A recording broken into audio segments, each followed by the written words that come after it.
সন্ধেবেলায় মন্দিরে যাব বলে আমরা রেডি হয়ে গেছি। আর এদিকে দেখতেই পাচ্ছ মা মেয়েতে একটু নকশা করছি। তো এই যে এই ড্রেসটা আমরা কিনেছিলাম ফেরার পথে, সামনেই একটা দোকানে ছিল, সেখানে যা পেয়েছি নিয়ে চলে এসেছি। খুব একটা ভালো নয় জানি, তো যাই হোক দুজনে ম্যাচিং করে পড়েছি। কেমন লাগছে জানিও। 5টা বাজছে, আমরা আবার মন্দিরে চলে এসেছি। বাড়ি চলে গেছিলাম, মানে হোটেলে চলে গেছিলাম। আর এই যে আমি একটা গোপী ড্রেস পরেছি, আর আমার মেয়েটুও গোপী ড্রেস পরেছে। আমরা দুজন ম্যাচিং করে পরেছি। কোলে আছে বলে বোঝা যাচ্ছে না।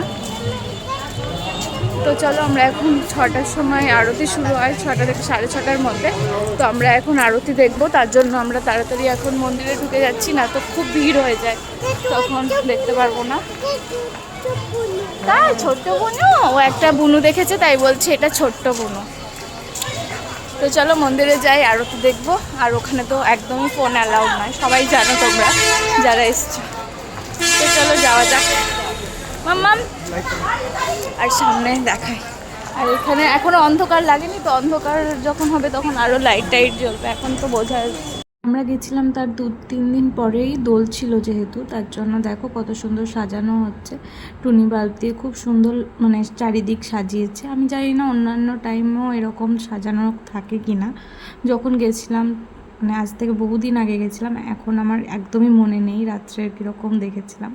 আর এদিকে দেখো সবাই রঙ্গোলি বানাচ্ছে ফুল দিয়ে, আবির দিয়ে, মানে এত সুন্দর লাগছিল পুরো ইস্কন মন্দিরটা। আর এই টাইমে যেহেতু দোল আসছে তার জন্য লোক সংখ্যাও অনেক বেশি ছিল। আর এটা দেখো, আমার তো এটা খুব ভালো লেগেছে, খুব সুন্দর লাগছিল। তো এগুলো দেখার জন্য লোকজন সব দাঁড়িয়ে আছে চারিদিকে অনেকটা ভিড় করেই। তো এরপরেই আমরা মেন মন্দিরে ঢুকে গেছিলাম, যেহেতু সন্ধ্যা আরতি দেখব। তো ওই টাইমে যে ওখানে কতটা ভিড়, মানে তোমাদেরকে মানে না দেখলে বুঝতে পারবে না, প্রচণ্ড ভিড়। কিন্তু তার মধ্যেই আমরা এক কোণ করে দাঁড়িয়েছিলাম। আর আমার মেয়ে একদমই জ্বালায়নি, ও খুব এনজয় করছিল। অত ভিড়ের মধ্যে আমরা ভাবছিলাম যে ও কী করবে না করবে, তো খুব ভালোই ছিল।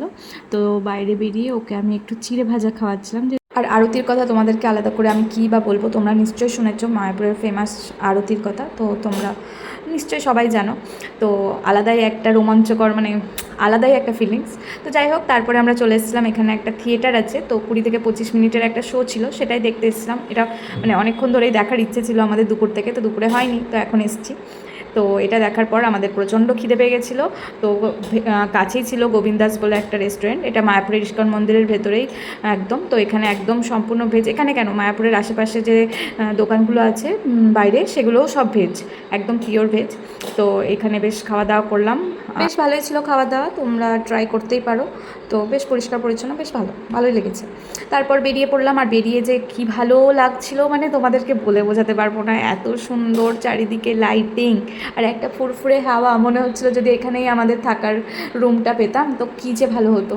তখন আমরা দুজনে এটাই আলোচনা করছিলাম, নেক্সট টাইম আসবো আর এই ভেতরেই আমরা থাকার চেষ্টা করব। তো এইবার তো আমরা একদিনেরই প্ল্যান করে বেরিয়ে পড়েছিলাম, যার জন্য হয়নি। আর আগে থেকেই বুক করেই এসেছিলাম, যেহেতু বাচ্চা নিয়ে যাচ্ছি, কোথায় কি খুঁজবো না খুঁজবো। তো দেখো তোমরা, যেটুকু আমি মানে পারলাম বোঝালাম।